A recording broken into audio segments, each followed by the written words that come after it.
इंसान के अंदर जो ईगो आती है ना वो 3 तरह की होती है। आपकी अना आपकी बहुत बड़ी दुश्मन है। सबसे बड़ी दुश्मन आपकी आपकी अना है। अना की 3 किस्में हैं। इस बुक के अंदर ईगो इज़ द एनिमी में ऑथर ये कहता है कि आपके अंदर जो अना आती है वो 3 तरह की होती है। उसने इनको 3 शक्लों में 3 किस्मों में डिवाइड किया है कि अगर आप बिल्कुल कुछ नहीं कर रहे, बिल्कुल नॉर्मल हैं, तो फिर भी आपके अंदर अना है। अगर आप कहीं किसी जगह पे कामयाब हो जाएं तो भी आपके अंदर अना आती है, और अगर आप कामयाब होने के बाद नाकाम हो जाते हैं तो भी आपके अंदर अना होती है। ये अना 3 तरह की होती है। अब सबसे पहली जो अना है, अगर आप कुछ नहीं कर रहे तो अना आपको ये कहती है, या आपकी ईगो आपको ये कहती है, तो हकीकत मत दो, सिर्फ ख्वाब बनाओ, सिर्फ बातें बनाओ, उसके ऊपर अमल कुछ ना करो, उसके ऊपर काम कुछ ना करो, उसके लिए कदम कुछ भी ना उठाओ। तो ये आपकी अना आपको सिर्फ बातें बनाना सिखाती है, अमल करना नहीं सिखाती। ये होगी सबसे पहली अना।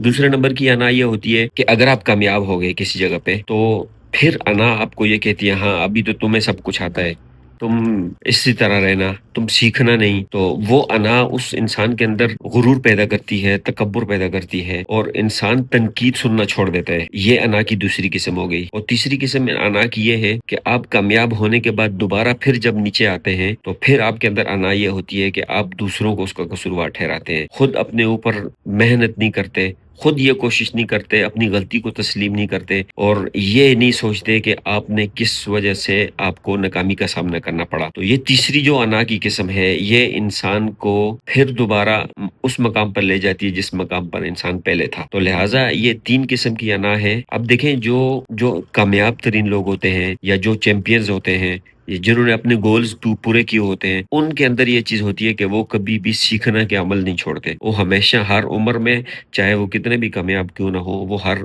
उम्र में सीखते हैं। वो सीखने के अमल को नहीं रोकते। जो लोग सीखने के अमल को रोक देते हैं तो वो कामयाबी से दूर हो जाते हैं। लिहाजा इन 3 किस्म की अनाओं को आप ठीक तरीके से समझ लें कि ये इंसान में किसी न किसी दर्जे में जरूर पाई जाती है। ये था आज का हमारा व्लॉग। इंशाल्लाह कल मिलेंगे नेक्स्ट। तब तक के लिए अल्लाह हाफिज।